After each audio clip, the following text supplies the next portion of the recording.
আসসালামু আলাইকুম। শশী হাসপাতালে ট্রিটমেন্ট নিছি, বাট ভালো হয় নাই বা উপকার পায় নাই, এরকম কি হয়? হ্যাঁ, হতে পারে। পাশের রোগীটাই এরকম ছিল। আমরা ওনার বক্তব্যগুলি শুনবো যে কি অবস্থা ছিল, উনি রেজাল্ট হয় নাই, ভালো হয় নাই, ওনার মুখ থেকে আমরা শুনবো। উনি শশী হাসপাতালে ট্রিটমেন্ট নিয়েছেন 14 দিন। ওনার সমস্যা ছিল সামনের দিকে ঝুঁকতে পারতেন না, টাপ মাসেল থোড়াতে ব্যথা ছিল, সামনে ঝুঁকতে পারতেন না। 14 দিন ট্রিটমেন্ট নিয়েছেন, কোনো রেজাল্ট হয় নাই। এখন উনি যদি কি করতেন, উনি যদি শশী হাসপাতাল থেকে চলে যাইতেন, চলে যায় পাশে ওনার সাথে দেখা করতেছেন, ওনার ব্যথা উনি বলতে গেছেন আমি তো চিন্তা করে শশীতে যাবো, রাখো তোমার শশী, আমি নিজে ট্রিটমেন্ট নিচ্ছি, ভালো হয় নাই।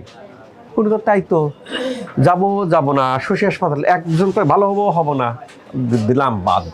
এরকম হতে পারে। তাহলে উপায় কি? উপায় হলো, আমি ওনাকে কয়েকদিন ট্রিটমেন্ট দিছিলাম, যে আমি যেটা বলে থাকি এখানে প্রত্যেকটা রোগী আমি দেখি, দেখার পরে অ্যাডভাইস 30 ডেজ অ্যাডমিশন দিয়েছিলাম, 30 দিন। কিন্তু উনি যে 30 দিন অ্যাডমিশন দিয়েছিলাম সে কথা এনারা বলবেন না। ওনারা কি বলবেন, ভাই আমি শশী হাসপাতালে ট্রিটমেন্ট নিয়েছিলাম, ভালোই নেই।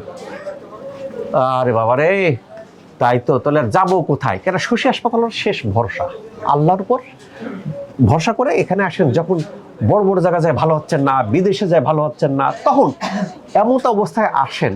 উনি 14 দিনের রেজাল্ট হয় নাই। উনি যদি চলে যেতেন, কি বলতেন? সবার কাছে বলতেন যত রোগ আছে নিচে নামতেন, আর যে রোগীগুলো আসতেছে বলতো ভালো হয় নাই শশী। আপনি কই যাবেন? বাদ দেন শশী, আমি নিজে ট্রিটমেন্ট নিচ্ছি, নিজে ভালো হয় নাই। এনার মুখ থেকে শুনতেন, তখন নাকি ডিমোরালাইজড, যাবো না, আচ্ছা বিদেশে ভালো হচ্ছে না, আচ্ছা রোগীরা এত শুনতেছে ভালো হচ্ছে, দেখি। তারপর উনি কি করলেন, উনি হাল ছাড়লেন না। কোনো রোগী আছে কি হাল ছেড়ে দেন, আমি 10 দিন ভালো নয়, 15 দিন ভালো নয়, 20 দিন ভালো, হাল ছেড়ে দিলাম, আর ভালো হবে না। উনি 14 দিনে ভালো হন নাই, হাল ছাড়ে নাই, উনি ট্রিটমেন্ট নিতেছেন। আর আমার কাছে আমি রিকোয়েস্ট করি, এই যেহেতু রোগীরা আমার কাছে, এখানে আমি তো রোগী দেখতে দেখতে বুঝে গেছি, আমি ধরে ভালো হয়ে যাবো, শুধু আপনি নিতে থাকেন। তারপরে এখন কতদিন ট্রিটমেন্ট নিলেন? আজকে 17 দিন। 17 দিন। এবার 17 দিন ট্রিটমেন্ট নেওয়ার পরে এইবার সামনে থেকে ঝুঁকতে পারেন? আগে যে ঝুঁকতে পারতেন না, আগে কতটুকু পারতেন, এখন কতটুকু পারেন?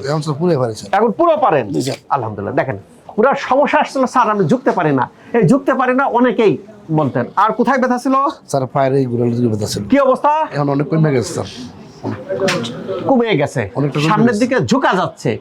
যে সময় এই ঝুঁকতে পারেন না অনেকেই, 17 দিন ট্রিটমেন্ট নেওয়ার পরে এখন বলতেছেন কি যে হ্যাঁ আমি সামনের দিকে ঝুঁকতে পারতেছি, কিন্তু 14 দিনে কোনো রেজাল্ট হয় নাই। কাজে আমি আমার আজকের ভিডিওটার বক্তব্য কি, অনেকে বিভিন্ন জায়গায় ট্রিটমেন্ট নিতে ডিমোরালাইজড হয়ে যান, তারপরে 10 দিন 12 দিন নিচ্ছেন, নেওয়ার পরে দু একটা রোগীর রেজাল্ট আসতে দেরি হয়, ডিমোরালাইজড চলে যাওয়ার দরকার নেই, আমার সাথে দেখা করবেন, দেখা করলে বুঝাই দেবো। কিন্তু এই যে 17 দিনে নেওয়ার পরে এখন সামনের দিকে ঝুঁকতে পারতেন, যেটা আগে ঝুঁকতে পারতেন, অনেকটা কমে গেছে, ব্যথা কমে গেছে, বুঝতে পারছেন?